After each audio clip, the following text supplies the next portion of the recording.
y democracia intercultural. Quiero nuevamente agradecer sobre todo a aquellos que estuvieron, creo que en su gran mayoría, en la mañana, en la inauguración del evento. Nuevamente agradecer, decía, por el esfuerzo en estar aquí, por la presencia de todos ustedes. Como ya mencionó nuestro amigo Juan Carlos Pinto, vamos a desarrollar entre el curso de esta tarde y mañana las mesas de trabajo que están previstas para este encuentro. Y esta primera mesa de trabajo tiene por título Perspectivas de la democracia intercultural. Como ustedes verán, este es un tema central que tiene que ver con el evento. Y para ello hemos invitado a 3 personalidades que han aceptado, por lo cual agradezco a cada uno de ellos, han aceptado venir y participar como panelistas. Tenemos al doctor Remy Ferreira, abogado, politólogo, ha sido rector de la Universidad Mayor Autónoma Gabriel René Moreno, director del Canal Universitario, presidente de la Federación de Profesores de esta universidad. Tiene varias publicaciones dentro del ámbito político, entre ellos uno de los libros que seguramente muchos de ustedes han leído, Las Logias en Santa Cruz. Columnista también en medios de comunicación, ¿no?, de la prensa escrita. Y entonces, muchas gracias, Remy, por haber aceptado participar en esta mesa. Tenemos a Fernando Mayorga, sociólogo, doctor en ciencias políticas, catedrático de la carrera de sociología. Ha sido director hasta hace muy poco del Centro de Estudios Superiores Universitarios, del CESU, de la Universidad Mayor de San Simón. Autor de muchos libros también sobre democracia, partidos políticos y otros referidos al ámbito político.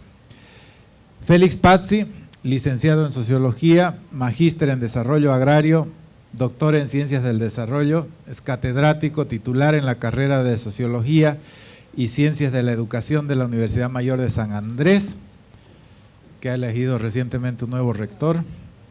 También es docente en varias universidades de posgrado, del CIDES en la UMSA, la Universidad Andina Simón Bolívar, la Academia Diplomática del Ministerio de Relaciones Exteriores y Culto. Fue director del Instituto de Investigaciones Sociológicas en la UMSA y director de posgrado de la Universidad Nacional del Siglo XX. Además, fue ministro de Educación. Entonces, este es el panel del cual está compuesto esta mesa. Voy a otorgar a cada uno de los panelistas entonces un lapso de 15 minutos para que hagan su presentación. La haremos de corrido, es decir, termina uno, luego el siguiente y el siguiente. Y posterior a ello ya abriremos la participación de los asistentes a esta mesa en un lapso no mayor, ahí vamos a ser bastante estrictos, de 3 minutos, por favor, porque vamos a garantizar la participación de la mayoría de los asistentes. Entonces, con este preámbulo y esta presentación, quisiera otorgar la palabra al doctor Remy Ferreira para que haga su presentación. Muy bien, muchas gracias por la invitación. Un saludo cordial a todos y a todas los participantes de este encuentro nacional sobre democracia intercultural y Estado plurinacional. Primero habría que plantearse que el tema de la interculturalidad, que evidentemente tiene que ver con la cultura, no tiene el mismo significado en Bolivia que, por ejemplo, en Suiza. En Suiza o en Bélgica, de repente en menor medida en Canadá, el tema de las diferencias étnicas culturales no tiene una connotación económica o social, y si la tienen, de ninguna forma tan acentuada como la han tenido en los países que fueron invadidos o colonizados, como quiera llamarse, y en donde la estructura económica y la pirámide social estuvo asociada al color de la piel, a la pertenencia a un grupo étnico. Generalmente los países que fueron colonizados y los poblaciones originarias ocuparon o fueron sometidos o fueron despojados y fueron la base, ¿no?, de la economía, fueron el sustento de esos modelos del que se aprovecharon sociedades que vinieron a implantarse. Por eso es que cuando vemos el caso suizo, que es una sociedad intercultural, es una sociedad de varias naciones, no tiene el tema de la cultura o la interculturalidad la significación que pudiera tener en Bolivia, o la que la ha podido tener en Sudáfrica, o la que tiene en Guatemala, o la que tiene en el Ecuador. Tiene un carácter más allá de lo cultural, más allá de solo lo institucional, y tiene una relevancia política, social, económica, y tiene que ver con la lucha por desmantelar las asimetrías sociales, económicas y políticas impuestas desde la colonia. En segundo elemento, tenemos que decir que el proceso constituyente del año 2006 no es el inicio, no es como pudiera plantearse el inicio, es un proceso de acumulación, es un proceso de maduración y de reivindicaciones que el bloque de los pueblos que van a conformar el Pacto de la Unidad se va a plantear, y que tiene como objetivo muy concreto desmontar el Estado colonial y hegemónico que se impuso desde la colonia y se transfirió a la República. Un Estado excluyente, un Estado clasista, un Estado que gobernaba para la minoría, privilegiaba a la minoría y trataba como minoría a los que eran evidentemente mayoría. Este proceso que ha vivido Bolivia y que ha sido bautizado ya con el Estado plurinacional en América solo tiene parangón en Ecuador. Y quizás habría que buscar alguna otra experiencia en el continente africano, pero posiblemente el proceso más cercano de plurinacionalidad, de pluriculturalidad y los planteamientos que se están dando en el marco constitucional, habría que compararlos con el Ecuador de alguna forma. Un tercer elemento es que este proceso no es un fruto casual, como muy bien lo dice Exeni, José Luis Exeni, un trabajo sobre un planteamiento que hace para un proyecto de ley de organizaciones políticas, es fruto de la disputa del poder democrático, ¿no? No es una concesión, es fruto de un proceso, es fruto de acciones por reivindicar y por determinar el norte histórico y el destino del excedente que tiene una sociedad. Hay que también hacer notar la importancia que han tenido el conjunto de derechos que se conoce hoy como DESCA, los derechos económicos, sociales, culturales, ambientales y los derechos culturales, entendidos ya dentro del marco de los derechos humanos y asumidos, ¿no?, por no solamente los pueblos indígenas, las organizaciones comunitarias y sociales, sino también apoyados por organismos internacionales. Hay que hacer notar también que el tema de la democracia cultural que plantea la interculturalidad es un tema estratégico que tiene que ver con la reivindicación de un derecho y que al alcanzarse va a tener, y como que lo está teniendo, consecuencias de tipo redistributivo, de tipo simbólico y, como ya se dijo, de tipo material. La evolución de la democracia, que es la evolución de la ciudadanía en nuestro país, ha tenido 4 fases bien marcadas. La primera fase, la del voto censitario, ¿no?, la de la democracia basada en la exclusión por formación, por grado de servidumbre, de género, de condición económica, de alfabetismo, que va a durar hasta el año 1938, en la que se llega a una etapa de cuasi ciudadanía universal, en la que se elimina la condición de servidumbre o el grado de relación de dependencia y la condición y posición económica, aunque se mantiene el requisito del alfabetismo y se sigue excluyendo a las mujeres.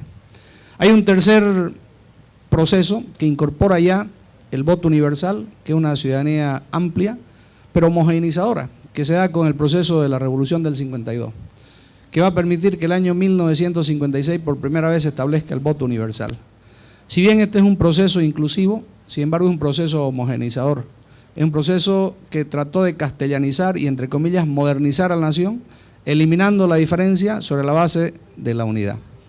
Y finalmente, el año 2009, con la Constitución del Estado Plurinacional, asistimos a la vigencia de una ciudadanía diferenciada, a una ciudadanía plural, en el que el instrumento va a ser la interculturalidad. El tema de la cultura, en países, en territorios, en estados en el que conviven diferentes expresiones étnicas culturales, ha sido tratado desde 3 perspectivas.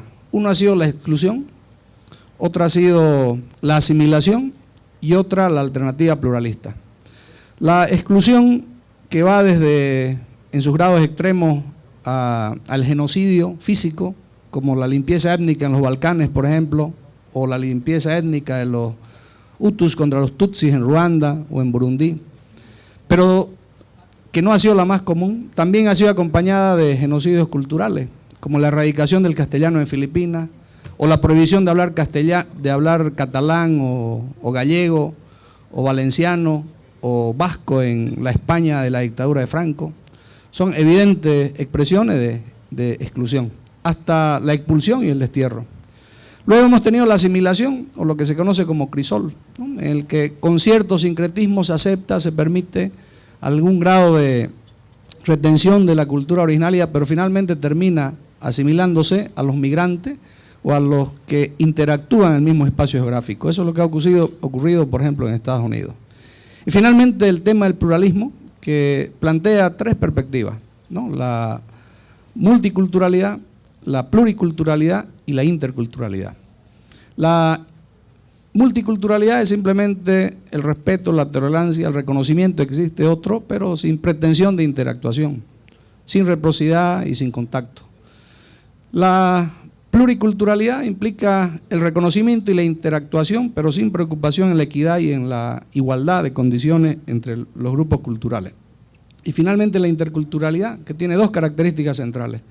Uno, la interactuación, el reconocimiento del otro, pero bajo la base de la equidad y de la igualdad. En el entendido de que hay una cultura que se creía hegemónica y que dio lugar a los estados monoculturales, que debe aceptar y debe convivir en igualdad de condiciones con otras culturas, ¿no?, que deben configurar un marco democrático. El interculturalismo, la interculturalidad o la democracia intercultural en realidad no está en la Constitución, no tiene específicamente ese nombre, aunque muchas de las instituciones en las que se basa la democracia intercultural están en la Constitución. El pluralismo jurídico, el reconocimiento de los usos, normas, costumbres ancestrales, la autonomía indígena, la participación de los pueblos originarios en la elección, en la asamblea, las circunscripciones especiales. En fin, hay una serie de articulados de la Constitución, incluido el primer artículo, en el que establece el carácter intercultural. Pero es cierto, en ninguna parte se habla de una democracia intercultural, pero están los elementos constitutivos de esa democracia intercultural. Donde sí aparece ya con bastante claridad y mencionado así incluso, es en la ley del órgano electoral, en la ley de organizaciones políticas, y también tenemos una expresión de eso en la ley marco de la autonomía Andrés Ibáñez, donde se habla específicamente de la democracia intercultural. Remitiéndome nuevamente al trabajo de Xeni, él plantea de que la democracia intercultural obedece a tres criterios como planteamiento. Uno dice, sintetizar en una expresión el ejercicio de complementariedad entre las diferentes formas de democracia reconocidas en la Constitución. Dos, impulsar el principio de igual jerarquía entre ellas y respeto a la democracia comunitaria, y crear una base para la realización institucional, y eso se hace en realidad con la creación del CIFTE, que es el Sistema Intercultural de Fortalecimiento Democrático. Esos tres elementos con los que personalmente estoy de acuerdo, creo que son el objetivo de este marco conceptual que se ha venido a denominar democracia intercultural, y que el Tribunal Electoral es uno de los que tiene entre sus funciones desarrollarlo, además de toda la institucionalidad del Estado. De ese breve repaso del elemento teórico institucional, pasaríamos ahora al hecho concreto. ¿Qué es lo que ha ocurrido con la democracia intercultural? Teóricamente, esta democracia intercultural parte de una igualdad jerárquica, tanto de la democracia representativa, de la democracia participativa y de la democracia comunitaria. Una pregunta que conviene hacerse y está dentro de las bases del trabajo: ¿existe una relación de igualdad? ¿Hay una similitud jerárquica entre estos tres tipos de democracia? Bueno, y la respuesta, ya hay un trabajo, el mismo Fernando Mayorga la dio, un trabajo que publicó el San Simón, ¿no? Es duro, él dice, bueno, no es tan duro en realidad, dice: la brecha entre el nuevo modelo de democracia y concentración efectiva del poder se mantiene. No podemos negar que el Estado central o el gobierno central que administra el Estado de alguna u otra forma ha dado preeminencia, ¿no? Y hay una hegemonía ya indiscutible de la democracia representativa. Es más dura Silvia Rivera, textual, lo voy a leer, dice: sigue rigiendo, y ese es un trabajo que he sacado de la doctora Teresa Segada, La democracia de los márgenes, un interesante libro. Dice en ese texto citada ella: sigue rigiendo la lógica de un ciudadano un voto. No se han incorporado las diferentes formas de elección y representatividad que hay en las comunidades, en los aylus. Y eso que ya se perdió de la Asamblea Constituyente, ya hubo un retroceso. Por tanto, dice, se va a consolidar un sistema liberal con apariencia de participación, pero siempre mediado por un aparato clientelar. Eso no ha cambiado y no creo que cambie. Evidentemente es una mirada escéptica, ¿no?, pesimista de lo que está ocurriendo, pero es real. No podemos negar que a nivel nacional del Estado, la democracia representativa ha subyugado, ha subordinado a las otras formas.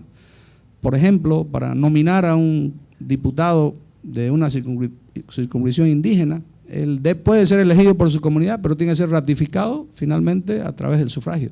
Si no, no va a ser elegido. Es decir, no hay una integración directa al órgano legislativo, bajo una estricta lógica, a la lógica de la democracia liberal. Podemos notar también que las democracias comunitarias no son homogéneas y que han tenido más efectividad, como que siempre la tuvieron, en la zona rural. Es más lo que ha hecho la Constitución del año 2009, lo que ha hecho la ley del órgano electoral, del régimen electoral, e inclusive la ley marco de autonomía, es legalizar lo que en la práctica se ha dado ancestralmente, tradicionalmente en las comunidades. Es ahí más bien donde la democracia liberal representativa ha fracasado. Las figuras de la democracia liberal nunca pudieron sustituir ni reemplazar a las formas originarias de organización y de representación política, especialmente en la zona del altiplano, pero también en la zona de los valles, con la salvedad que ahí la organización sindical campesina fomentada desde la Revolución del 52, de alguna u otra forma sustituyó la tradicional forma de organización comunitaria. Otro elemento que hay que hacer notar es que la democracia comunitaria, uno de los tres elementos de la democracia intercultural, ha sido restringida a la zona rural, pero hay excepciones.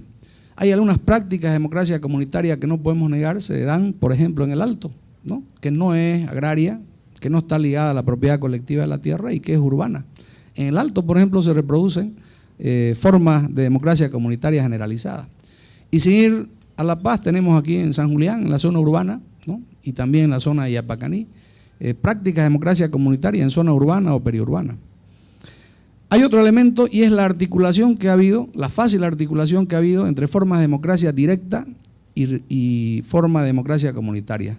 La revocatoria, la rendición de cuentas, el informe, ¿no?, el cabildo, el referendo, el plebiscito, la consulta, que son formas directas, han ensamblado y van muy bien con formas de democracia comunitaria. Y al mismo tiempo se articula también esta forma de democracia directa con formas de democracia participativa. Pareciera ser que la democracia directa o participativa es una especie de bisagra entre la democracia comunitaria y la democracia representativa. En cambio, la interactuación entre la democracia comunitaria y la democracia representativa no es tan buena. Aunque hay, como señala, no recuerdo el autor, una interfaz en los hechos. Por ejemplo, cuando la comunidad decide la elección de un candidato, pero finalmente se presenta la elección para formalizar el hecho. Es decir, hay algunos espacios de concordancia, pero en general esta diferenciación no es buena. Luis Tapia, por ejemplo, sostiene: hay cuotas indígenas, pero eso no genera gobierno comunitario, porque esas cuotas igual van a ser elegidas por circunscripción uninominal y luego someterse a la dinámica del Parlamento. Y es ahí, en esa dinámica del Parlamento, donde esa fuerza inicial que viene desde la base de la democracia comunitaria termina diluyéndose o por lo menos perdiendo parte, ¿no?, del contenido inicial con el que viene. Ahora hay algo de lo que no podemos desligarnos, y es la realidad de la economía. La economía finalmente define la política, nos guste o no, de alguna forma, en mayor o menor grado. Y es que donde la democracia comunitaria funciona es en aquellos lugares donde hay una propiedad colectiva de la tierra, donde hay una organización productiva comunitaria. y cuando esa base, ese vínculo económico se debilita o desaparece, también se desaparecen las prácticas de democracia comunitaria.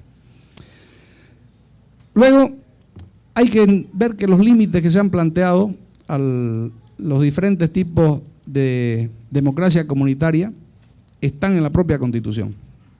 La Constitución le ha puesto un candado que permite, por ejemplo, la realización plena de la autodeterminación. La autodeterminación, el artículo 2 de la Constitución dice, en el marco de la unidad nacional. Los recursos naturales pueden ser, ¿no?, deben ser tema de preocupación de los pueblos indígenas, pero finalmente son del Estado central. Y en ese sentido, esos límites que se han puesto en la Constitución son serios obstáculos y escollos para la realización y profundización y principalmente cumplimiento de ese requisito de la interculturalidad democrática, que es la igualdad de condiciones y de jerarquía. Hasta aquí estamos en condiciones de opinar de que no hay esa igualdad de jerarquía. Hay, evidentemente, lo dice Mayorga, lo dice Teresa Segada, lo dice Tapia, lo dice Silvia Rivera, hay evidentemente una diferencia, una brecha en beneficio de la democracia tradicional, representativa, liberal. Podemos también, nos quedan 3 minutos, saltaremos, iremos a las conclusiones entonces. Podemos sacar algunas conclusiones para terminar, son poquitas. Primero, la democracia intercultural es fruto de la lucha de los pueblos indígenas, de los movimientos sociales, y plantea una forma de ampliación de la ciudadanía y la democracia plural. Este es un intento de democratización que se basa en 3 pilares: convivencia de las diferentes culturas y formas de organización política, económica, social y jurídica, complementación y comunicación. Las 3 formas de democracia que reconoce la Constitución en este marco son la democracia representativa, occidental, liberal, la democracia comunitaria, que es indígena originaria, y la democracia participativa y directa que tiene o confluye con ambas de alguna u otra forma. De acuerdo a datos empíricos, se constata la dificultad del funcionamiento amplio y pleno y expedito de la democracia directa a nivel nacional, en el que existe una clara hegemonía de los principios de la democracia representativa. En una quinta conclusión, consideramos que la democracia representativa y los dogmas que la sostienen, sin embargo, inversamente son de difícil aplicación en la zona rural del país, en donde evidentemente los pueblos originarios asumen su forma de organización tradicional. En una sexta sugerencia o conclusión, consideramos que las autonomías departamentales lo que han hecho es reproducir la lógica del Estado central. Si bien simbólicamente en los estatutos autonómicos hay participación, hay una cuota, sin embargo, la lógica que se sigue en las autonomías departamentales es la misma lógica que la del Estado central. En cambio, en la democracia municipal, en el nivel subnacional municipal, hay una amplia realización de la democracia comunitaria al extremo, que de las 12 autonomías indígenas que se plantearon y que plantearon ser autonomías indígenas dejando de ser municipios, una sola ha llegado, que si no me equivoco es San Pedro de Totora, a plantear plenamente su autonomía. Lo que nos sugiere que a nivel municipal, tranquilamente, fácilmente se pueden plantear las formas comunitarias de organización política. Existe además dentro de la concepción de sectores urbanos medios, una concepción, no sé si distorsionada o por lo menos exagerada, de los peligros de la democracia comunitaria. Se la ve como contraria a los derechos humanos, como premoderna, como contraria al desarrollo, como autoritaria e inclusive, en palabras de H.C. Mansilla, dictatorial. Existe, creo es una tarea pendiente, la necesidad de una nueva ley de organizaciones políticas. La que tenemos está desfasada, pero además, y eso también lo señala Exeni con bastante claridad en su trabajo, hay el hecho de que no todas las democracias, los niveles de democracia necesitan discusión o elección. Hay algunas que son de consenso, lo que le llaman las ecologías, y por lo tanto no hay nivel de competitividad. La democracia directa, la democracia comunitaria. Y solo habría la disputa por el voto a nivel de la democracia representativa. Finalmente, y con esto termino, el avance democrático que supone la construcción de una sociedad plural en un Estado plurinacional pasa por procesos de cambio, no solo de normas jurídicas, sino también de valores y prácticas. Hay que admitir que sigue en situación hegemónica y dominante la cultura occidental y sus valores, en gran medida porque a nivel de la superestructura siguen intactos los mecanismos de alineación de los medios masivos de comunicación y también a que la estructura económica mantiene su estructura tradicional. Además de ello, hay un gran retraso en la implementación de la nueva ley educativa. Limitar el proceso de implementación de la democracia intercultural al aspecto político, sin abarcar lo económico, la educación y las comunicaciones, es en gran medida postergarla o condenarla al fracaso. Gracias.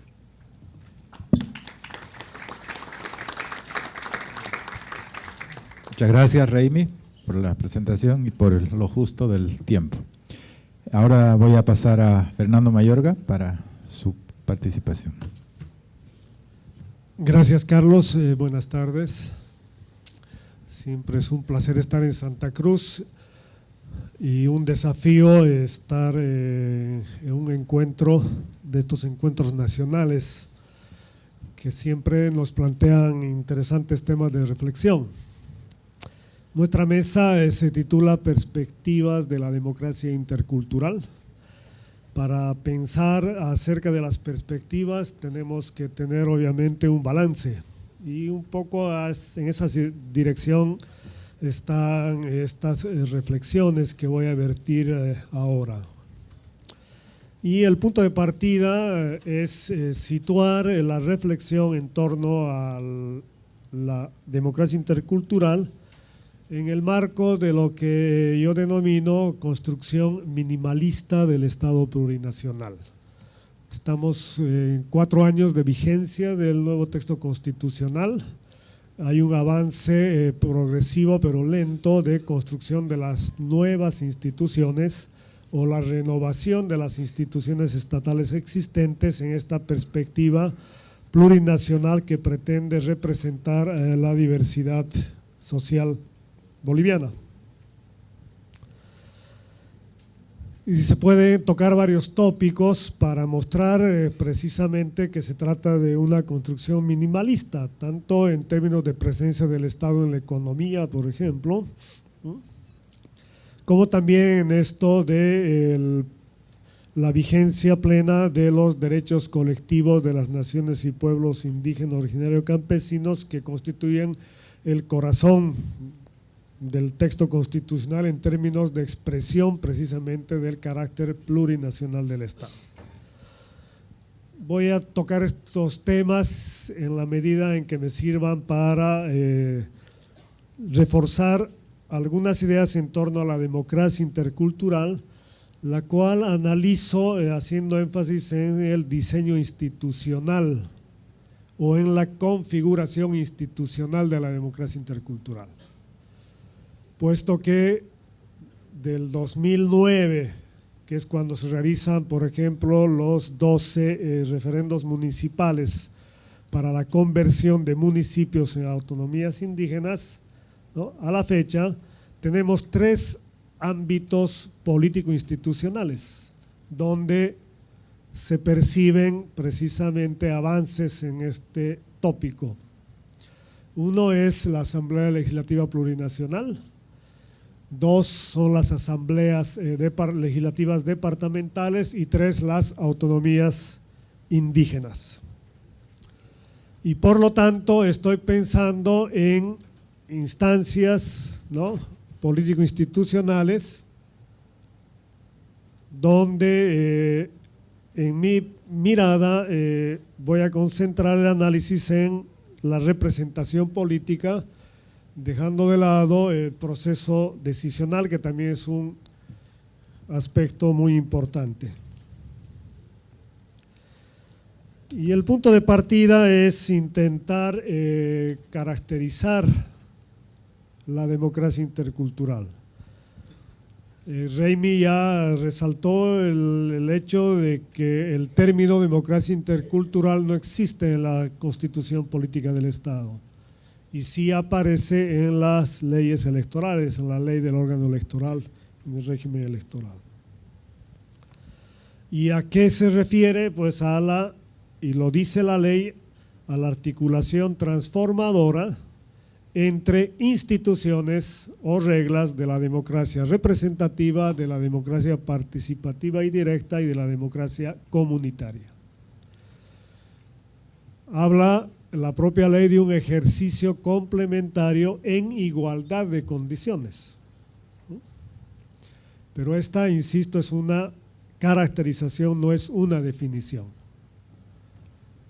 Si la democracia intercultural es la articulación entre reglas o instituciones de la democracia representativa, la democracia participativa y directa y la democracia comunitaria, a mi juicio es aconsejable pensar la democracia intercultural como un proceso, en primer lugar, y en segundo lugar como una relación. Es decir, la democracia intercultural no tiene un objeto institucional al cual designa. Cuando decimos democracia representativa, pensamos en el Parlamento, en la Asamblea Legislativa. Cuando decimos democracia representativa ¿no?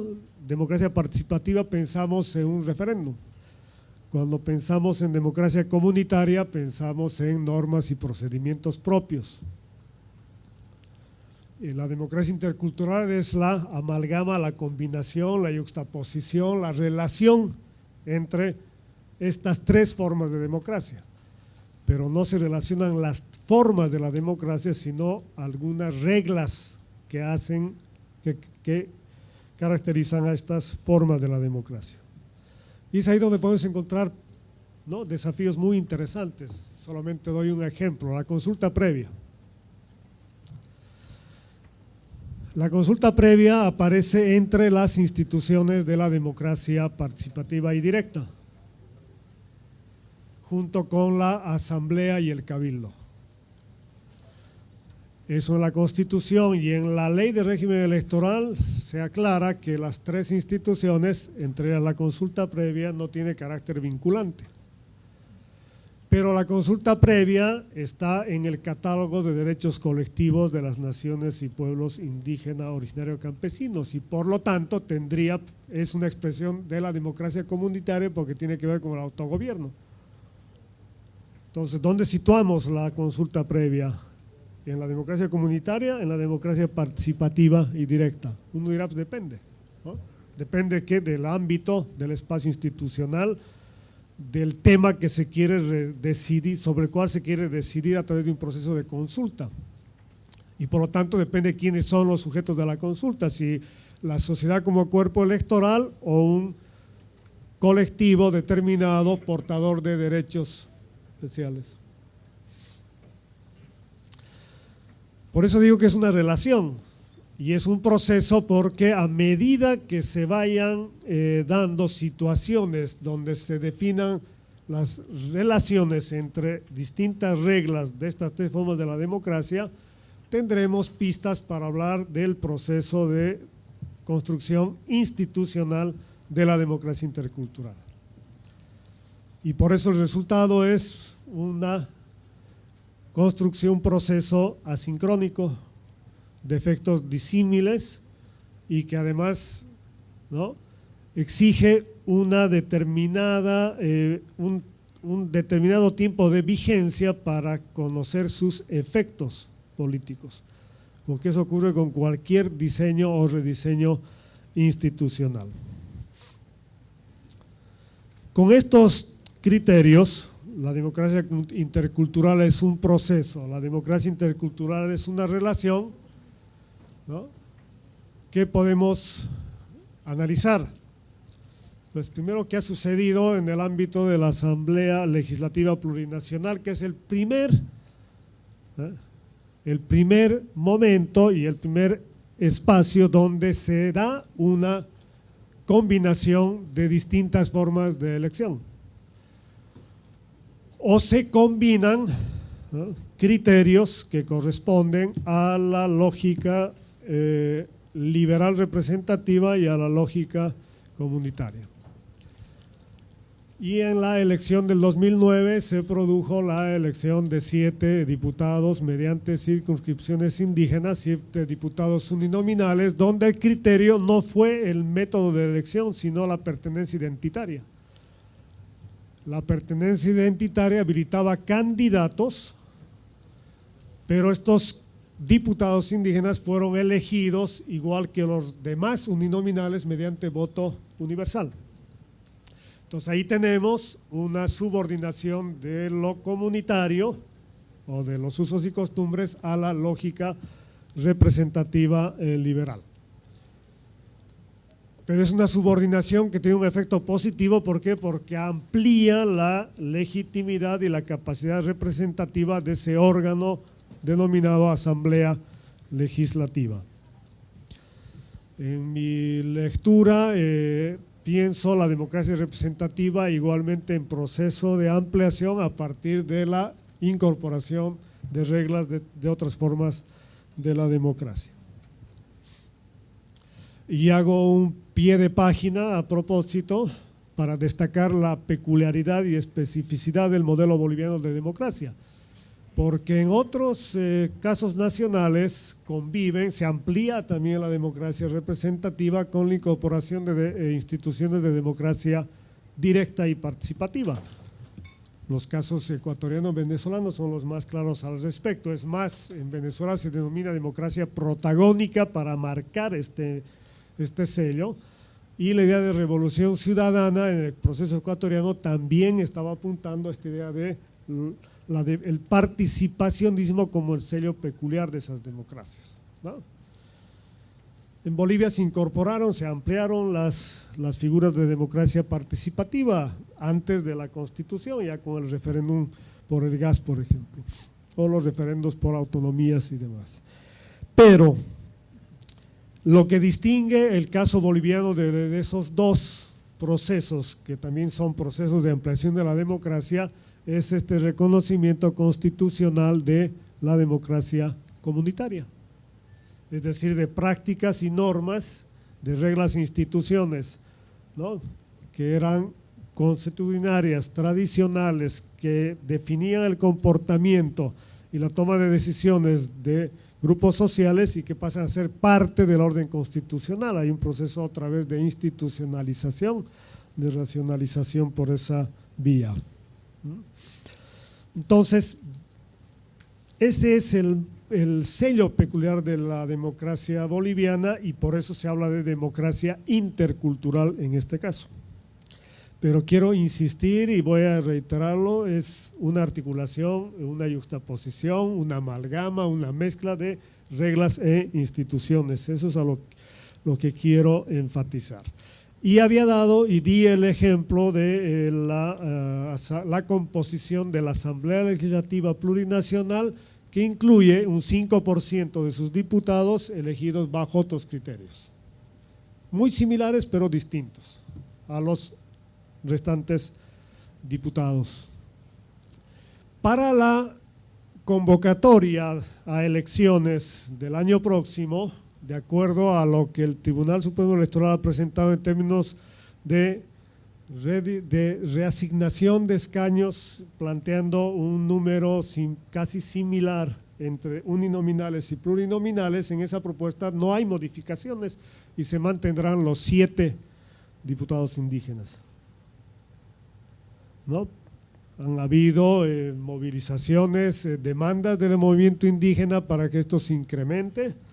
Estuvo algún momento sujeto esto a los resultados del Censo Nacional de Población y Vivienda, pero el dato preciso es de que no hay en el horizonte perspectivas de que se amplíe el número de diputados elegidos por circunscripciones especiales indígenas. Ahí tenemos, ¿no? Y al respecto, insisto, esta es una ampliación de la democracia en términos de legitimidad, y me parece que en la medida en que la cifra no se incremente de manera elevada, lo que se evita es el riesgo de una situación de dualismo en la representación política. Pero sobre eso no voy a abundar porque no me va a dar el tiempo para los otros temas de mi exposición. No, pues estoy todavía con tiempo. 2, asambleas departamentales. Ahí, curiosamente, o paradójicamente, no interesa el término, en los espacios departamentales hubo mayor ejercicio de articulación complementaria entre democracia comunitaria y democracia representativa. En la ley transitoria del régimen electoral para las elecciones del 2010, se introdujeron, se tomaron en cuenta, por ejemplo, las pautas que estaban en los estatutos autonómicos aprobados en los departamentos donde venció el referéndum autonómico y tenían su diseño de estatuto autonómico. Se puede decir que fue parte de una de las caras del pacto, ¿no?, que viabilizó la aprobación de la propia Constitución, etcétera. ¿Por qué digo que hay una articulación mucho más creativa o más clara? ¿Por qué? Porque en varios casos lo que se tiene ahí es la presencia de asambleístas departamentales, ahí sí elegidos por usos y costumbres, por normas y procedimientos propios. En Santa Cruz, en El Beni, en Tarija, en Pando, ahí se da, ¿no? Ahí tiene un distinto origen, bajo distintas reglas se eligen a un determinado número de asambleístas departamentales. Eso ocurrió en el 2010. A la fecha que tenemos, ¿no?, tenemos la posibilidad de comparar en los estatutos autonómicos que han sido aprobados. 4 están en revisión, solamente uno tiene sentencia del Tribunal Constitucional, que es el caso de Pando, para poder evaluar. ¿Ha habido avances? ¿Ha habido retrocesos? ¿Cómo está el panorama? Y resulta que en el caso de Pando ha subido de 3 a 5 la cantidad de asambleístas indígenas. En Potosí, que no había, ahora hay 1. Y en el caso de Cochabamba, La Paz y del otro, si no me equivoco, Tarija, se mantiene la cifra que se estableció en el 2010. Entonces hay un avance relativo, podríamos decir. Lo que hay es una escasa definición de elecciones, de reglas. ¿Por qué? Porque varios de estos estatutos establecen que una de sus primeras tareas, una de las primeras tareas o principales tareas de las asambleas legislativas conformadas bajo estatuto autonómico será precisamente elaborar la ley departamental electoral. Creo que ese será un espacio importante donde habrá que discutir si hay otras maneras de plantear esta articulación entre democracia representativa, participativa y democracia comunitaria. Otro pie de página. No se ha hecho ejercicio alguno de la revocatoria de mandato en estos 3 años, ¿no?, siendo ya una regla disponible para la ciudadanía en términos de cuestionamiento y remoción de representantes y autoridades. Y el tercer punto, el tercer ámbito, este sí es novedoso, no se puede comparar con el pasado porque no hay antecedentes, obviamente, pero que es muy importante, que es la creación institucional de las autonomías indígenas. Como ustedes saben, hay 2 vías, una es la conversión de municipio a autonomía indígena mediante referéndum. 12 municipios hicieron ese ejercicio democrático, 11 aprobaron y hasta la fecha 5 han presentado sus estatutos y solamente 1 también, Totoramarca, tiene sentencia del Tribunal Constitucional. Es el 3% de los municipios, pero corresponde por territorio casi al 9%, y hay un caso, Charagua, ¿no?, que casi es el 30% del territorio departamental. Y es un espacio de los 11 donde 9 fueron con victoria del MAS y 2, uno de Verdes y otro de Movimiento Sin Miedo. Eso como antecedente. Entonces tenemos, y es ahí donde se materializa uno de los elementos importantes del reconocimiento de derechos colectivos, que es este reconocimiento del autogobierno, ¿no?, que también, bueno, autogobierno, a través precisamente de su conversión en autonomía indígena. Hay una segunda vía, que es un trámite, y hay una similar cantidad hoy día en ese proceso de reconocimiento de autonomía indígena, que pasa por varios elementos y que acaba con el reconocimiento de capacidad gubernativa, y que tiene que ver sobre todo con la conversión de territorios indígenas, originarios, campesinos en autonomías indígenas. Permíteme 2 minutos. ¿Qué sucede en este ámbito? De los cinco estatutos indígenas, hay uno que corresponde a Mojocoya que es municipalista, ratifica aquellos elementos del municipio bajo la mirada de la Ley de Participación Popular. Los otros 4 son donde hay novedades. En los 4 casos, lo que se reconoce como sistema de gobierno son 3 niveles. Está el ejecutivo, está el legislativo y hay una instancia que se denomina instancia deliberativa, que es la asamblea, ¿no? General, diríamos, ¿no? Que está conformada por autoridades originarias a través de sus propios mecanismos de selección o elección, en muchos casos es rotación, precedida de experiencia de ascenso en el ejercicio de cargos comunales de menor a mayor complejidad o tamaño. Y esta instancia deliberativa, aunque su nombre diga deliberativa, es una instancia decisoria y que además tiene atribuciones para consagrar, como dice, a las autoridades y también viabilizar su revocatoria de mandato. Y en algunos casos, ¿no?, esos son los que designen, erigen ejecutivo y legislativo, ¿no? En este caso, instancias de legislativa, voy a decir, cada una tiene su término específico en su idioma, ¿no? Y ejecutivo y se combinan reglas. Es por rotación, pero también por votación. Hay un caso donde se votan cada instancia territorial elige postula sus candidatos mediante normas y procedimientos propios. Hay una votación en esa instancia deliberativa y de 8, 5 ocupan la instancia legislativa y de 4 candidatos a ejecutivo, 1 es designado, vamos a llamarlo como alcalde. Y así podemos encontrar. ¿Qué sucede en este caso entonces? Tenemos el gobierno municipal de antaño, ejecutivo y legislativo, consejo y alcalde, pero subordinados a una instancia comunal más amplia. Uno puede decir, como primera evaluación, de que ese diseño, al incorporar las reglas, ¿no?, que ancestralmente han utilizado las comunidades para organizar la vida pública, tienen mucha mayor legitimidad, ¿no? Aquí la pregunta es acerca de su eficacia decisional.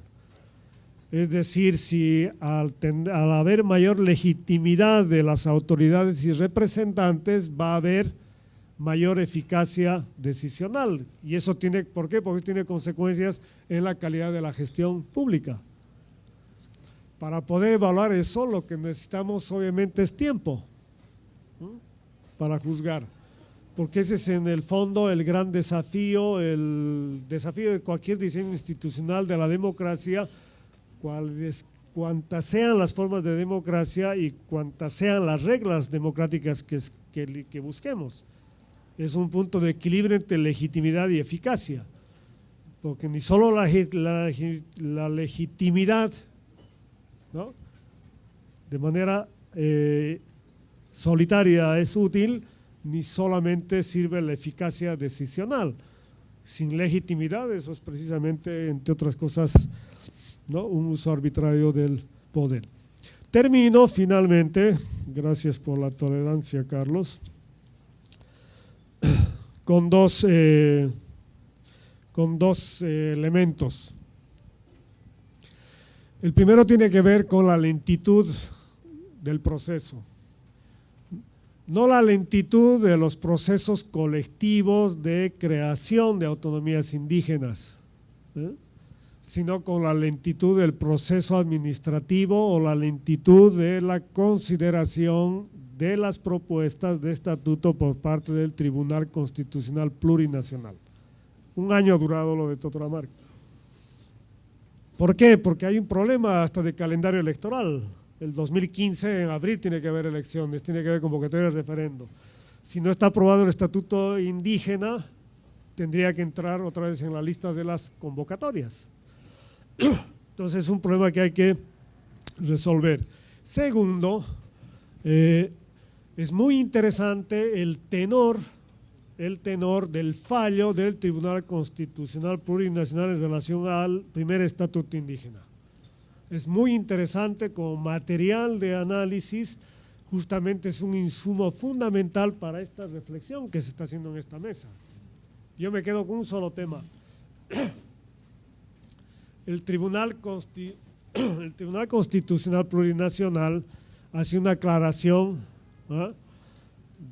metodológica acerca de que no es necesario que una colectividad que solicita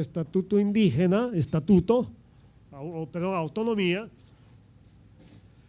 tenga los 5 elementos que están definidos en la Constitución política como sujeto portador de derechos colectivos, que es naciones y pueblos, indígena, originario, campesinos, ¿no? Es una buena definición la que hace el Tribunal Constitucional, porque esto obviamente, ¿no?, así reconoce ¿no?, la diversidad dentro de la diversidad. Pero, ¿no?, y esto otra vez lo pienso en lógica de la complejidad del asunto.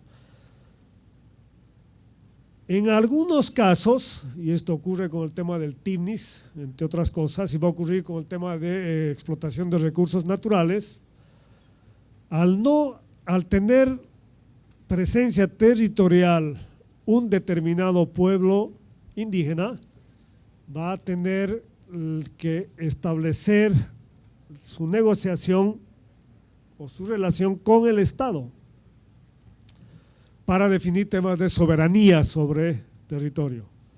Y es ahí donde estamos en una figura donde solamente el Estado representa ese sujeto colectivo, naciones y pueblo indígena, originario, campesinos, ¿no? Y es ahí donde se pueden dar situaciones complejas, ¿no?, de relación entre Estado y pueblos indígenas, y por esa vía complejizar aún más los procedimientos para tomar decisiones que sean legítimas, vinculantes, etcétera. Ahí tendremos que entrar a discutir qué prevalece, democracia representativa, democracia participativa, democracia comunitaria, o qué tipo de combinación de reglas de estas tres formas de democracia. Gracias.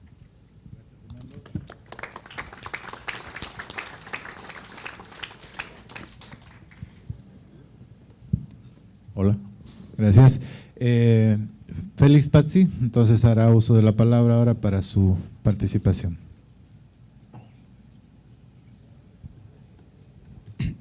Listo, gracias.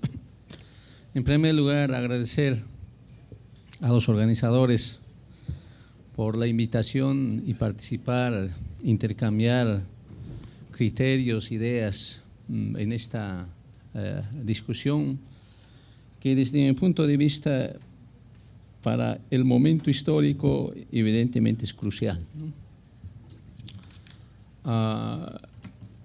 Yo voy a hablar estrictamente del campo político, no voy a entender interculturalidad en otros campos, con seguridad existe, pero yo hoy día de la mesa de discusión que tenemos es en este debate, en este campo político. Espero no frustrarles. Si les frustro, tampoco, ni modo, ¿qué puedo hacer, no es cierto?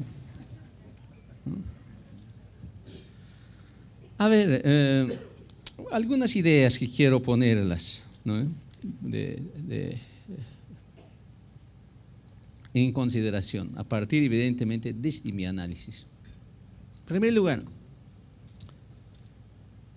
la democracia representativa liberal, eurocéntrica, enfrentó y todavía enfrenta dos problemas, o dos contradicciones, podría decir yo. Primera es la exclusión, negación, ¿no?, indígena, versus monopolio del poder blanco mestizo. Yo eso llamo contradicción étnica, o en términos un poco más sofisticaditos llamamos colonialidad, no colonialismo, colonialidad. ¿No? Mi primera contradicción étnica, negación. Ese problema ha tenido la democracia representativa desde que se practicó. Hoy día todavía no está solucionado este tema. Segunda contradicción, ¿no? Negación, lo que hablaron los dos, negación de las formas y prácticas políticas de estas civilizaciones indígenas versus democracia representativa, a lo que yo llamo contradicción civilizacional, que yo llamo también a esa contradicción civilizacional colonialismo, ya no colonialidad, porque la primera contradicción simplemente se refiere a la clasificación social a partir de criterios étnico-raciales, mientras la segunda contradicción civilizacional fundamentalmente se debe a la concepción social del mundo, por eso es civilizacional, ¿no? Estas dos contradicciones para mí aún no son superadas, ¿no? Ahora, estas dos contradicciones evidentemente es la que polarizó al país, no otro tipo de contradicciones, como contradicción de clase, ni la contradicción de género, sino esta contradicción es la que polarizó al país. Por lo tanto, el político, el dirigente, que no discute y no ponga en sus planes programáticos, está fuera de la historia. Esto es el tema pendiente todavía desde mi punto de vista. Ahora veamos cómo ha sido el comportamiento de los resultados de estas dos contradicciones desde 2000 hasta hoy día. ¿Cuál ha sido el resultado? El proceso. Los compatriotas o los compañeros Reime y Mayorga han caracterizado algunas cosas importantes. A ver, veremos con la primera contradicción, es decir, la contradicción de la negación, exclusión versus el monopolio blanco mestizo. Veremos esa contradicción, cómo fue o cómo leo, cómo he visto hasta hoy, ¿no? En mi tesis, o como hipótesis, podría plantear, está medianamente solucionado con la incorporación del indígena, particularmente en el espacio político y fundamentalmente en el espacio legislativo. Está incorporado el indígena. Hay una hegemonía indígena, pero hay una hegemonía indígena fundamentalmente los que los cruceños nos llaman. Yo estoy viniendo desde de La Paz, por si acaso, para los que no me conocen. Por eso digo los que nos llaman. Fundamentalmente, colla. Hay inclusión, hay cooptación del poder del colla. Y el colla fundamentalmente el quechua aymara. Y el mestizo también presente ahí, o el blanco mestizo presente ahí. Esto es el resultado que tenemos hoy. Por lo tanto, evidentemente, en ese aspecto se ha avanzado en el proceso de democratización del poder. Pero está cojo. En esa presencia, en esa contradicción étnica, está cojo.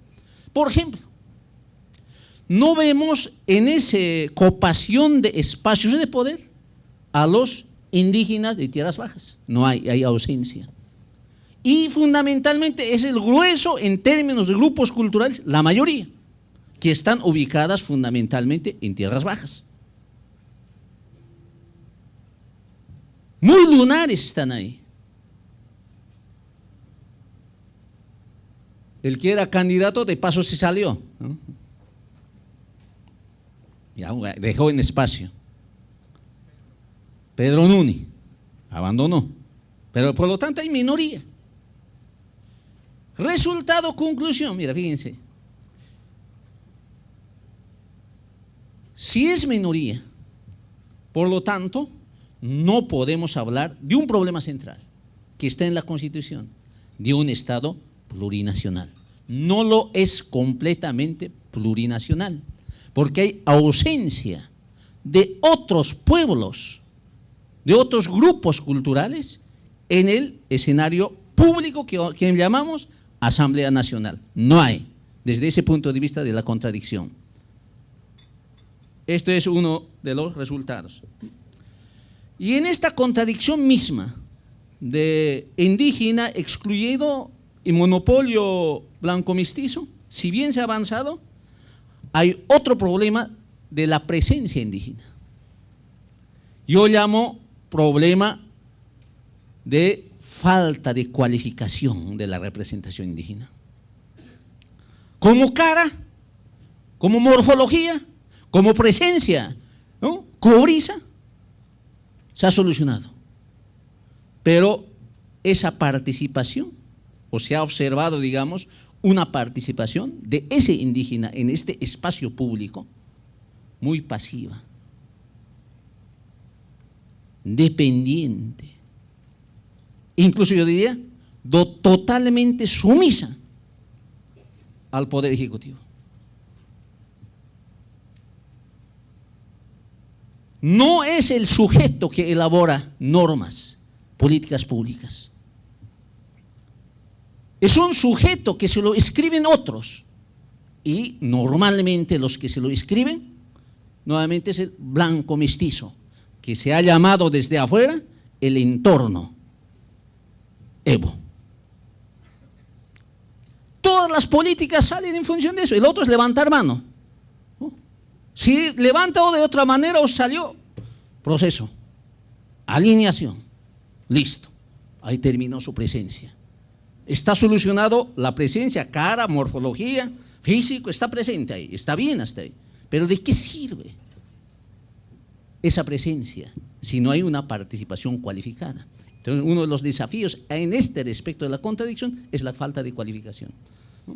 ¿Qué pasa a nivel de la segunda contradicción civilizacional? Esta, digamos, prácticas propias de las civilizaciones indígenas versus la democracia representativa occidental europea. ¿Cómo es? ¿Cómo se ha desarrollado hasta hoy? Desde mi punto de vista, respecto a esa contradicción. Planteo una hipótesis de partida. Digo así: hay una subordinación o subsunción real y formal, ¿no?, de la democracia comunitaria a la democracia representativa liberal eurocéntrico. Es decir, lo indígena es totalmente subordinada a la democracia representativa liberal occidental.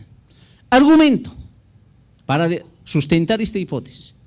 Primer argumento, que en alguna medida ya dijo: exclusión de la mayoría de los pueblos o grupos culturales. En la ley de régimen electoral solo establece 7 circunscripciones especiales. Ni aclara bien en esa circunscripción especial si realmente van a ser elegidos por procedimiento propio. Esta mañana el Álvaro habló, pero hay formas comunitarias que se eligen sus candidatos, es cierto. Pero esos candidatos nuevamente tienen que valerse de un partido. ¿Y por qué diablos entonces han puesto en la Constitución democracia comunitaria? Nada, no sirve. ¿No? Lo correcto era, mira, fíjense, lo correcto era, ¿no?, establecer como base de la representación política en la Asamblea Nacional los 36 pueblos, como dice en la Constitución, independientemente de la cantidad de la población. Si un leco tiene 200 familias, tiene derecho a estar ahí, y que se elijan su representante, la forma como se han elegido, si son 200. Si están por morir 2 nomás familias, hagamos revivir, ¿no?, que hagan más hijos y pueden tener representante. Si hemos puesto 36, lo correcto es que se ponga como primera planta de representación.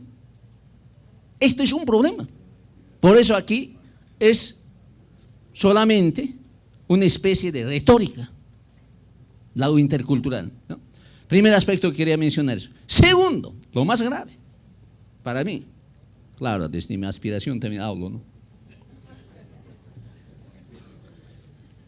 El segundo, ¿no? Negación explícita, ni siquiera es implícita, explícita. Los dos los digo, explícita.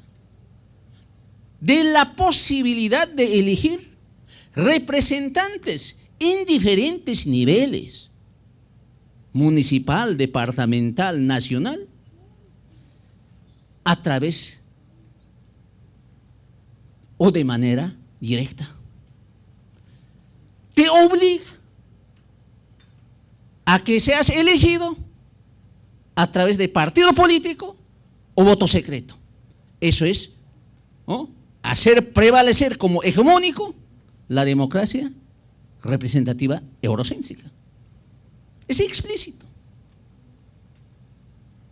El alcalde no puedes elegir a través de turno y rotación, por ejemplo, en las prácticas que tienen la población colla, que es mayoritaria. Mucho menos deja la posibilidad de que esas prácticas sean hechas en las ciudades. Mucho menos. A pesar que, por ejemplo, el Alto es aymar. Lo indígena lo han concebido como rural, minoritario. Nunca han podido definir lo que es el indígena. Yo soy indígena, por ejemplo, pero ya no vivo en área rural. Yo vivo ya en la ciudad. He hecho hijos en la ciudad y en varias ciudades de paso. No es broma. Desde el punto de vista de clase, ocupación económica, soy catedrático igual que Reme, igual que el Fernando, y vivo de eso. Y ese indígena, ¿no?, evidentemente no está reconocido como indígena, ya está reconocido como mestizo. Pero ¿qué mestizo pueden verme en mí, por ejemplo? Ninguna. Hay falencias en la definición de lo que es indígena. En mi criterio, esa falencia es la que hace prevalecer, ¿no?, estas estructuras de prácticas o esta imposición, digo, la práctica de la democracia representativa liberal eurocéntrica, ¿no? Primera conclusión, ¿no? A ver, ¿cuáles son los indicadores para decir esto? Que no hay posibilidad. Hasta ley del régimen electoral de transición yo podía comprender. Además, estaba haciendo campaña que vamos a hacer todavía falta una ley de régimen electoral propiamente, ya no de transición. En 2009 era de transición. Pero en el 2010 sale la ley de régimen electoral fundamentalmente basada en la democracia representativa liberal. Se olvida totalmente o niega totalmente la posibilidad de elegir alcaldes, gobernaciones, asambleístas, ¿no?, diputados uninominales, ¿no?, a partir de formas directas sin mediación de partidos, sin necesidad de competencia de partidos y voto secreto. Elimina totalmente. Y lo sella todavía. Por eso digo que ya no hay posibilidad. Con el MAS parece que ya no hay posibilidad. Sella todavía con la ley de redistribución de escaños electorales. En la ley de redistribución electoral es firme. No se modifica nada. Y obliga a que los dirigentes, a que los representantes sean elegidos a través de la democracia representativa liberal o eurocéntrica. Esto es el resultado. Por lo tanto, eso me hace decir a mí que hay una subordinación. Y la democracia intercultural como tal, porque la intercultural se la ve, por eso intercultural, como práctica de dos civilizaciones, lo que dijo Reime, en igualdad de condiciones y jerarquía. eso no existe. En términos reales, solo es una retórica. Aquí también estaba hablando de retórica de ese país, Estado plurinacional y democracia intercultural. Eso es retórica. En la práctica no existe. Como aspiración de política pública o elaborar una normativa, tampoco existe, ¿no? Ahora lo interesante es probablemente estoy equivocado ya, digo, ¿no? Algunas veces ya reflexiono así. La estructura dirigencial de organizaciones fundamentalmente originario, campesino, indígenas, interculturales, ¿no? Cocaleras, que supuestamente es la expresión de esta civilización llamado indígena, supuestamente, se han olvidado de esos líderes, aunque vivan también de Tupac Katari, Apavaquetumpa, los Amaros, etcétera, se han olvidado. Ellos reclamaban la reconstitución. Y la reconstitución significaba precisamente hacer revivir estas estructuras de prácticas políticas. Ahora no. Ya han eliminado. Se han conformado con poner cara indígena y listo. Es como resultado que tenemos indígenas con cerebro y corazón liberal, occidental, europeo, pero con un cuerpo indígena en el Parlamento, en las asambleas departamentales, etc. Eso es el resultado concreto. ¿No? Ahora, evidentemente para mí, y ya termino con esto, disculpen, solamente con esta definición. Para mí el Estado plurinacional, lo intercultural, y después con este argumento termino, solo es posible si cambiamos el concepto mismo o definimos y nos pongamos de acuerdo el concepto del Estado plurinacional, porque cada vaina que decimos de eso, para abogados es otra cosa, para politólogos es otra cosa, ¿no? Lo único que sí estamos de acuerdo todos es que un Estado-nación moderno se ha construido a partir de idioma común, historia común, cultura común. Eso sí estamos de acuerdo. Evidentemente, así se han constituido los Estados, ¿no?, nacionales modernos. Es cierto. Pero ese concepto definido, ¿no?, o la constitución de Estados nacionales a partir de idioma, cultura, historia común que hemos aprendido en todas las ciencias sociales y humanísticas, eso no sirve para Bolivia, o no sirvió. Imaginamos que estábamos construyendo así, pero no fuimos exitosos. ¿Qué es entonces el Estado plurinacional para viabilizar lo que va a ser interculturalidad? Yo lo defino así. El Estado plurinacional es una geografía o territorio común, históricamente construida. Eso es el Estado boliviano, nada más. Es un territorio, una geografía común, históricamente construida. Dentro de ella, o al interior de ella, o al interior de ese territorio históricamente construida, coexisten y conviven en igualdad de condiciones. Ahora sí podemos decir, las prácticas políticas, económicas, jurídicas, culturales, idiomáticas, creencias, etcétera. Eso es el Estado plurinacional. En otras palabras, ¿no?, como digo aquí, coexisten en igualdad de condiciones y jerarquía los dos troncos civilizacionales. El tronco civilización occidental moderno como el tronco civilizacional más ancestral, antigua, ¿no?, llamamos civilizaciones indígenas. ¿Qué significa eso en conclusión para que se dé la interculturalidad? En conclusión significa que necesitamos una normativa al respecto de este campo político. Necesitamos una normativa diciendo lo siguiente, ¿no? Los que creen y los que se creen y admiran a la civilización occidental están en su derecho. Podríamos llamar blanco-mestizos o no, pero que tengan la posibilidad de elegirse a través de democracia representativa sus representantes en diferentes niveles. Los que creen pueden elegir a través de competencias de partidos, de voto secreto, normal, porque creen, ¿para qué vamos a negarlos? Por eso es Estado plurinacional. Pero los que creen también, tanto en el campo y en las ciudades, los que creen elegirse sus representantes a través de forma directa, que llamamos democracia comunitaria, también que lo haga, y la normativa permite eso. Por lo tanto, vamos a tener, si tenemos esa normativa intercultural verdadera, vamos a tener representantes elegidos a través de democracia representativa occidental, pero también vamos a tener representantes en diferentes niveles, nacionales, departamentales, municipales, otras instancias, también vamos a tener representantes elegidos a través de mecanismo directo, sin mediación de partido, ni voto secreto, es decir, democracia comunitaria. Eso era lo correcto para un proceso real de descolonización. En ese caso sí podemos estar hablando de una verdadera Estado plurinacional. Lo otro es retórico. Y esta mañana el vicepresidente lo que contó es retórica. Esto es el primer desafío, desde mi punto de vista. Este es para mí lo que va a pacificar al país.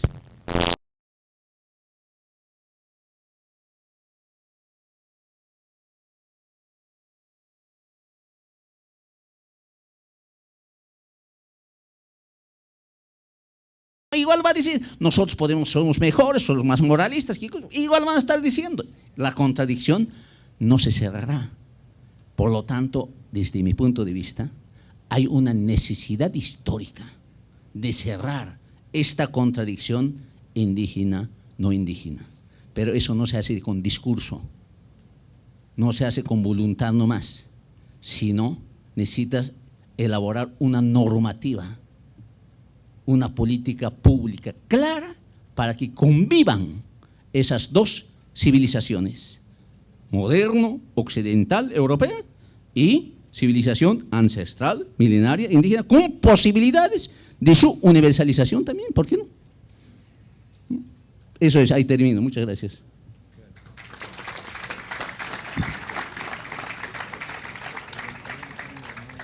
Muchas gracias, Félix.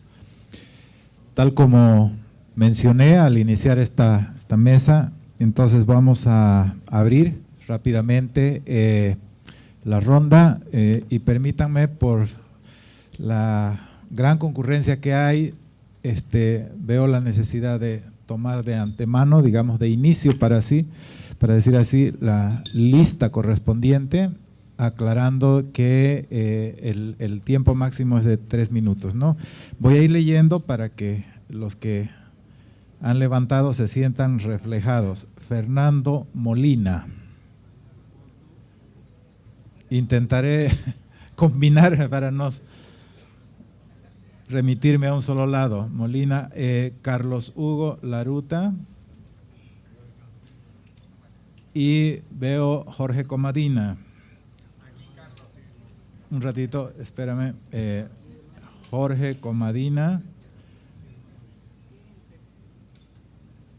Perdóname, me salto acá otra vez y luego retorno.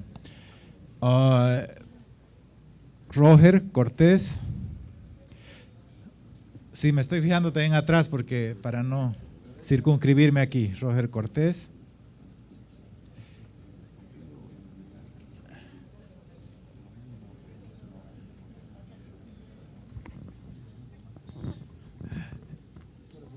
Rebeca Delgado. Y vuelvo acá. Germán Antelo.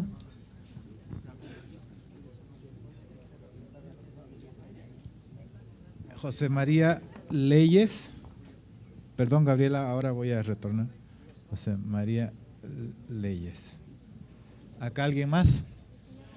Adolfo Mendoza. Ya. ¿Tu nombre, perdón?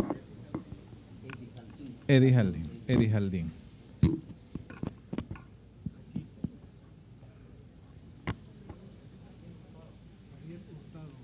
Primero, Gabriela Canedo, Ariel Hurtado. Entonces, creo que tenemos ya confeccionada la lista. Sí, perdón, Justa Cabrera. Sí. Saúl. Saúl Azcárraga. Bueno, entonces hasta ahí, 1, 2, 3, 4, 5, 6, 7, 8, 9, 10, 11, 12, 13. Creo que tenemos un número suficiente. Voy a anotar, compañero, Alejandro, ¿no? Lisandro Coca. 14 serían. Y tenemos 3 minutos entonces para intervenir. Fernando Molina, pido a mis colegas que me ayuden con el micrófono, justo. Adelante, Fernando. Sí, yo no voy a decir nada sustantivo porque en 3 minutos es imposible, pero quiero recordar un antecedente histórico de este debate. Justamente lo recordé por la presencia de Félix aquí. En 2003, tanto Félix Pazzi como Álvaro García Linera eran miembros de Comuna y se produce un debate en Comuna a raíz de un artículo que escribe Álvaro García Linera en El Juguete Rabioso, donde se retracta de su anterior planteamiento, que era un Estado sin ningún tipo de representación liberal, es decir, sin ningún mecanismo liberal de representación. Inmediatamente después, Félix Pazzi le contesta y rechaza los argumentos de Álvaro García, aunque ambos eran, como digo, miembros del mismo grupo, señalando que había una inconsecuencia ahí, porque Álvaro García estaba reconociendo lo liberal que había negado previamente. Luego de ese debate, García Linera retrocede en su posición, vuelve a escribir otro artículo y señala que en este momento todos los sistemas técnicos y organizativos del poder estatal, el Estado como tal, ya tiene incorporada la lógica liberal y que por lo tanto había que hacer una revolución radical, cito textualmente, para transformar completamente el Estado a fin de que no tenga esta materialidad, esta alma liberal. Esa posición va cambiando, como ustedes seguramente se darán cuenta, paulatinamente se separa Félix Pazzi de Comuna y García Linera va acercándose. El 2004 primero plantea una unidad de la izquierda entre indigenistas y MAS, lo cual implicaba aceptar lo que ya estaba planteando el MAS, que era la vía electoral en ese momento.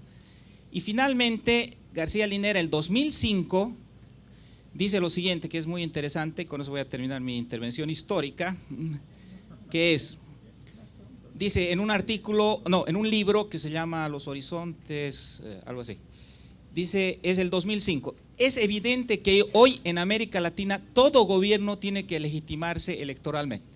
Entonces yo creo que la intervención de Félix responde a un debate que se produjo en el seno de lo que luego sería el oficialismo y que termina con la derrota de Félix y el triunfo de las posiciones que consideran esto justamente, que lo electoral es fundamental para legitimar el poder. Muchas gracias. Muchas gracias, Fernando. Carlos Hugo Laruta, al frente, por favor. Muchas gracias, muy buenas tardes. A manera de introducción diré que, al igual que Félix Pazzi, no creo en el Estado plurinacional.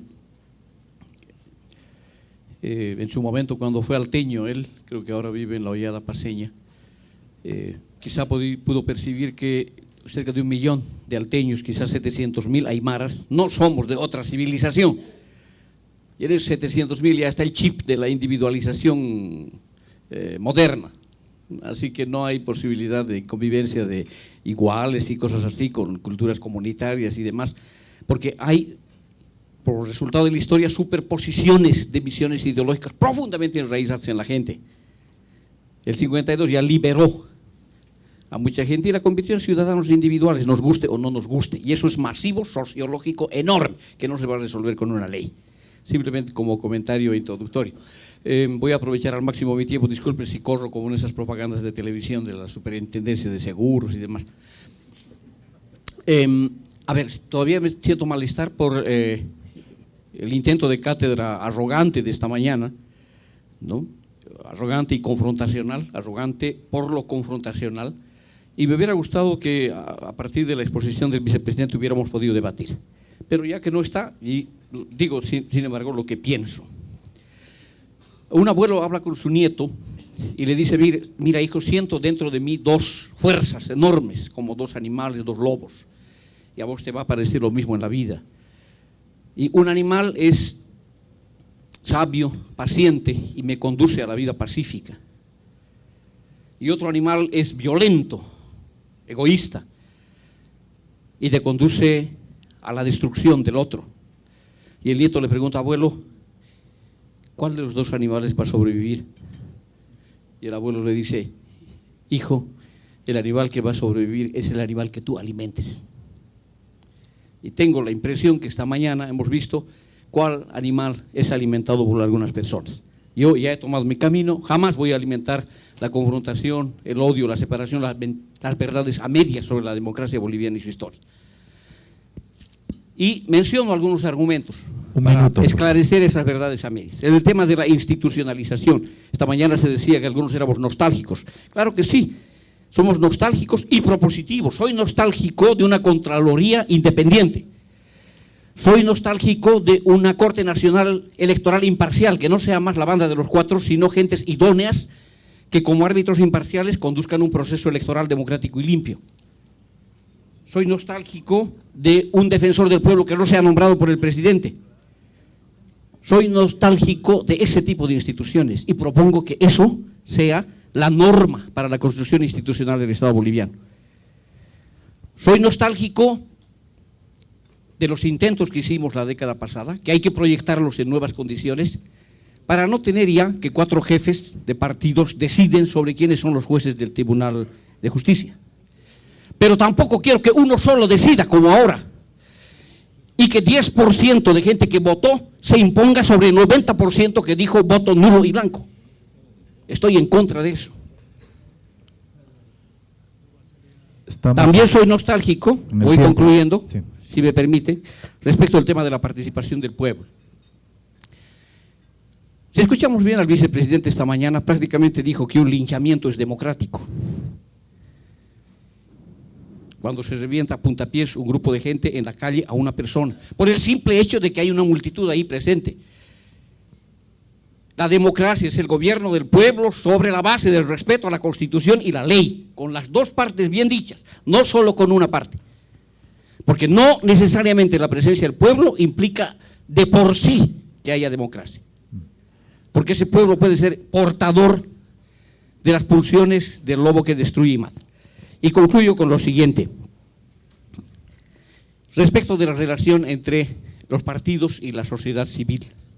Sin duda que en la década pasada los partidos políticos perdieron la capacidad de vincularse con su sociedad civil, se desvincularon del territorio, de los actores sociales y políticos más importantes y se encerraron en su campana de cristal. Pero eso no se remedia hacia adelante cooptando a los dirigentes, corrompiéndolos y quitando la autonomía en el desarrollo a las organizaciones sociales. Si queremos una democracia sana, las organizaciones sociales tienen que hacer acuerdos y pactos con los partidos, pero sin perder jamás su autonomía organizativa y su autonomía institucional. Gracias, Carlos Hugo. Ahí viven los valores y los principios, democracia como justicia, como libertad, como pluralismo, como respeto, como resolución pacífica de conflictos. Eso es lo que, por eso apostamos muchos, a diferencia de otros que apuestan por la violencia y la destrucción. Muchas gracias, señor. Ruego 2 cosas, por favor.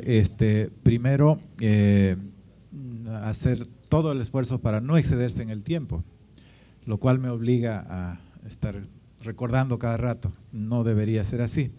Y segundo, pedir que por favor nos remitamos a los planteamientos tan extraordinarios que han habido de parte de los 3 panelistas. Entonces, con esas recomendaciones, ahora quiero dar, está creo que al lado, Jorge Comadina, por favor. Bien, gracias. Yo tengo la impresión de que no podemos todavía definir lo que es la democracia intercultural. Hemos hecho esfuerzos y lo seguimos haciendo, pero todavía no son satisfactorios. Seguimos ante un enigma, ¿no? 2 palabras que están permanentemente buscando su concepto. La estamos definiendo siempre por defecto, por oposición al otro, pero todavía, no sé si es por limitaciones en el lenguaje o porque todavía estamos en un proceso en curso que no podemos definir satisfactoriamente, y eso es obviamente un síntoma interesante de analizar. Y al respecto yo tengo dos impresiones, que hay cosas que se van confundiendo. la democracia directa, participativa y representativa, las tres son parte de la matriz y de la cultura política occidental. Pensemos, para empezar, en la democracia antigua de los griegos hasta la democracia de Rousseau como parte de la democracia directa. Toda la fundación de la idea de la república moderna está basada en la idea de participación y obviamente la democracia representativa, desde su tradición inglesa o norteamericana, es también parte de esa matriz occidental. Y la combinación de estas instituciones, de estas tres formas de democracia, las tres grandes tradiciones de la democracia, es algo que ya ha ocurrido en muchos países europeos y latinoamericanos. Eso no es ninguna novedad y ni puede ser asumido como una especie de tabula rasa que ha dado origen a un nuevo tipo de Estado radicalmente otro. Lo que sí parece nuevo, efectivamente, es esta idea de la democracia comunitaria, algo que en realidad por comodidad llamamos democracia comunitaria, porque en realidad habría que hablar de procesos de toma de decisión, ¿no es cierto? A alguien se le ha ocurrido llamarlos democráticos, pero en realidad podrían ser considerados con otro nombre. Ahora bien, la articulación entre estas tres primeras formas y estas democracias que tienen otra matriz civilizatoria andina o amazónica es tremendamente limitada en la Constitución y en la práctica, ¿no? De hecho, se puede decir con mucha contundencia y sin ninguna ambigüedad que si hay una forma de democracia que predomina, es la democracia representativa. La democracia representativa es la democracia estructurante de la Constitución y las otras democracias no tienen igual jerarquía, ¿no? Están completamente subordinadas, como se ha dicho, en algunos casos aparecen como complementos o no se han desarrollado todavía, como el caso de la democracia participativa. Hay muchas inscripciones en la Constitución bien interesantes, pero que no se han traducido en políticas públicas y mucho menos en nuevas instituciones y en nuevas prácticas políticas, ¿no? O podemos pensar en el hecho de que los representantes indígenas ante las instancias de deliberación, tanto nacionales como departamentales, actúan al interior de un espacio de la democracia representativa y están subordinados a los códigos, a los símbolos de esa democracia, ¿no? Es como decía Patsy, ¿qué van a hacer ahí los indígenas? Obviamente están expresando un símbolo, pero no tienen una actuación de representación sustantiva en beneficio de aquellas personas que son sus mandantes. Gracias. Perdón, muchas gracias. Roger Cortés.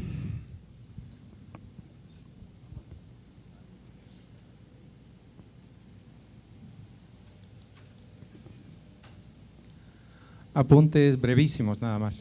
Uno, la democracia intercultural está presente en la Constitución bajo el nombre de pluralidad democrática.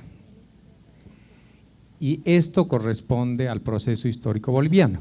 Lo que ha pasado en Bolivia es un cambio del tipo de Estado, se ha complejizado nuestro tipo de Estado. Parte de esa complejización es la pluralidad económica, democrática, cultural, jurídica. El nudo, la clave constitucional de la democracia intercultural es la democracia plural. Segundo elemento, es imposible aplicar cualquiera de las fórmulas profundas de cambio que se han sugerido, como por ejemplo la que plantea Félix, porque ha cambiado el tipo de Estado, no la forma de Estado. Estamos en un Estado capitalista, ha cambiado el tipo, ha dejado de ser neoliberal para modificarse en otros aspectos, ha cambiado la composición del personal de Estado, pero este es un Estado capitalista empresarial. Ahora tenemos unos empresarios morenos de origen popular, principalmente campesino, pero que están construyendo más capitalismo. Hay una profundización capitalista. No es posible tal desencuentro, por lo tanto, entre estructura capitalista y un florecimiento de formas de 10, 50 formas políticas de manejo. No es Eso es retórico, no se va a conseguir. Se puede conseguir, se ha conseguido una ampliación democrática y la síntesis, diría, de lo plurinacional, en eso estoy de acuerdo con Félix, es lo autonómico. Allí está, porque lo autonómico es expresión de minorías, como las minorías indígenas de tierras bajas. Pero fíjense cómo responde el Estado plurinacional ante la primera autonomía boliviana, es la del TIPNIS. Unos indígenas que no votaron a favor de un estatuto autonómico, pero que actúan autónomamente. Esa es una autonomía, el Estado boliviano no la tolera. Por lo que quiero decir, el problema que tenemos que considerar tiene raíces clasistas, Félix. Se ha producido una diferenciación del sujeto histórico del segundo artículo de la Constitución. Ese indígena, originario, campesino, se ha distinguido no en estos años, se ha diferenciado entre indígenas campesinos que están expresados en el gobierno de Evo Morales e indígenas no campesinos. Hay esa diferenciación, no hay esa unidad que proclama nuestra Constitución. El sujeto está dividido.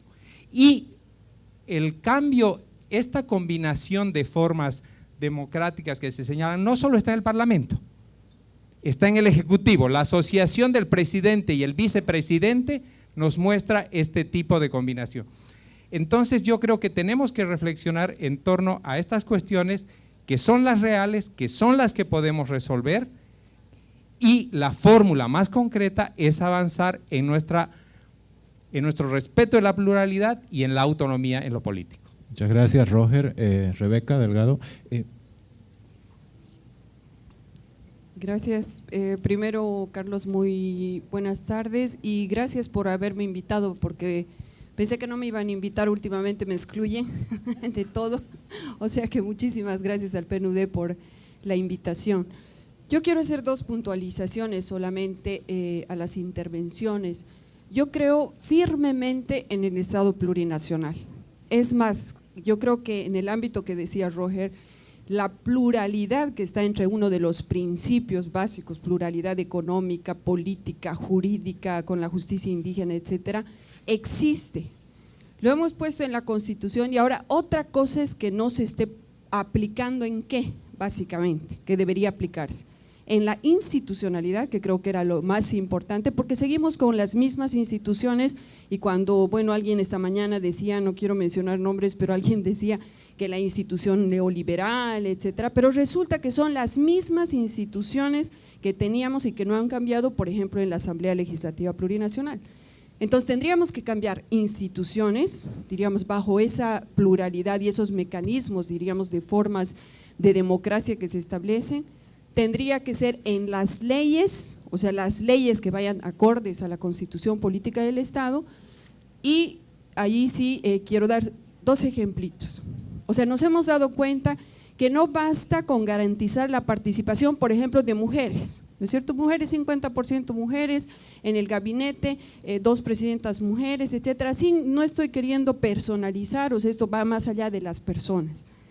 Y resulta que tenemos también indígenas que están en la Asamblea Legislativa Plurinacional, pero nos hemos dado cuenta que más allá del número, y ahí coincido con Félix, es que necesitamos cualificar, porque no había sido solamente vestir así de vestido o estar con hojotas o con sombrero, sino había sido que por la propia formación que tenemos más allá de un monopolio, porque no creo que exista un monopolio de mestizo blanco de por sí. Lo que existe en realidad es un sistema, un monopolio de un sistema patriarcal y colonial, porque resulta que blancos y mestizos e indígenas y originarios o campesinos, como dice la Constitución, en la Asamblea Legislativa estamos en la misma situación. Entonces, ¿qué es lo que deberíamos, y ahí vengo yo con una propuesta, qué es lo que deberíamos propender, digamos, para avanzar en el tema de una auténtica democracia? Hemos avanzado en números, pero hemos visto que no es suficiente tener mujeres, no es suficiente tener indígenas, porque la presencia colonial de nuestras mentes por la formación sigue siendo la misma.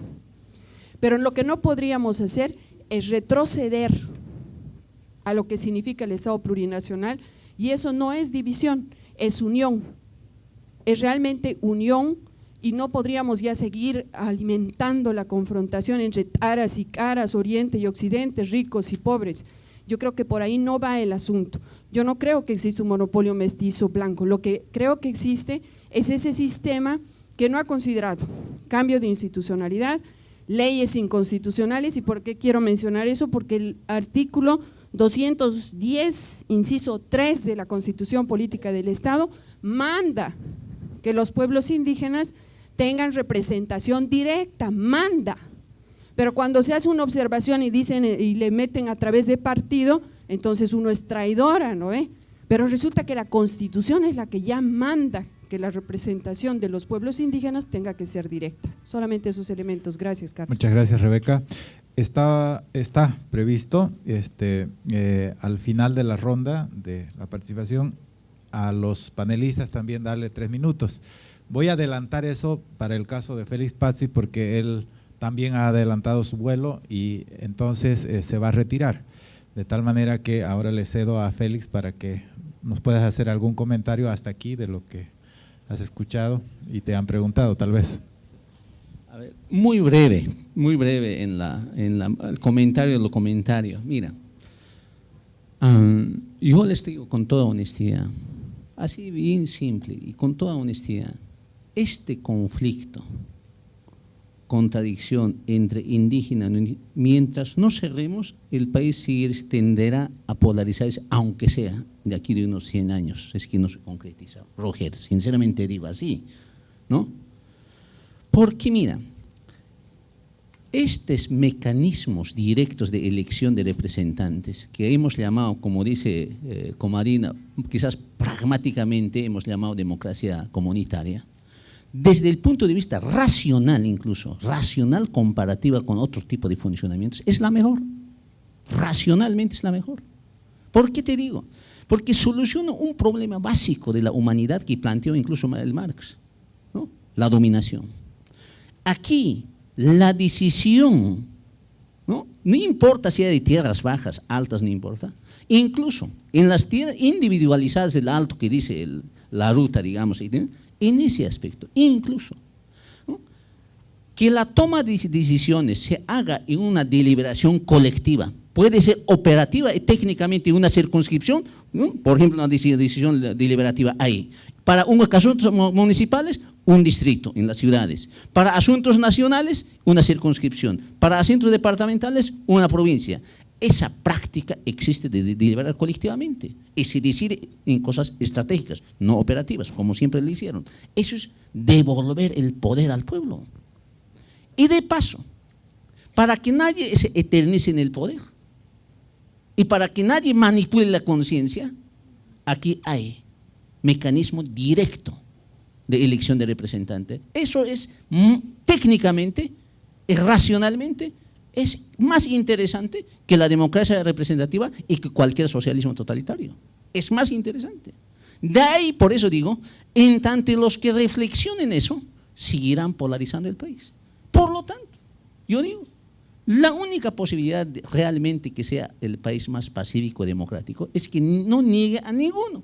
Por eso yo digo, los que creen como Roger Cortés, por ejemplo, no hay que democracia representante es la hegemónica, hay que cambiar el sistema capitalista, lo cierto muy probablemente, pero desde el campo político es posible. El alteño, cuando yo era, todavía ocupaba el cargo de secretario general, que se llamaba hoy Gobernación, cuando planteamos en la redacción del Estatuto Autonómico, el alto se ha diseñado elegir su alcalde por turno y rotación. Son 13 distritos. Han dicho primer distrito, segundo distrito, así a no haber necesidad de partidos. Y cuando llegó al ministro de Autonomías, la han tachado, y ahí tiene razón Fernando Mayorga, la han tachado de anticonstitucional. Es cierto, la mayor parte del cuerpo de la Constitución no es coherente con los principios lanzados en la Constitución de pluralidad, ¿no? No hay, ya se contradice. Eso es la primera operación constitucional que tendríamos que hacer para que funcione realmente estas dos formas de democracias. Esto es una realidad. Entonces, yo creo, ¿no? Para terminar, no es una, como se dice, no es una retórica, es una aspiración y una posibilidad. Yo sinceramente creo. Pero esa posibilidad solo va a ser posible en tanto se haga una normativa clara, una institucionalidad clara que valore esas dos formas de prácticas políticas. Así no se niega al mestizo, porque tienen que enojarse, está tranquilos. Pero también los que creen este sistema, incluso más allá del indígena, en Europa, si se practica aquí, con seguridad van a optar por el sistema comunitario, con seguridad. Con seguridad, porque es interesante, ¿no? Elimina la corrupción, elimina la posibilidad de eternización del poder en una persona, porque turno de rotación obligatorio, ¿no? Aunque tengas empresa privada, capitalista, no importa la ruta eso, ¿no? Igual nomás es posible. Entonces, otra cosa es que digamos, estamos anclados en nuestra mente que no es posible y nos cerramos. ¿Para qué desenclamos? Ya, esto cree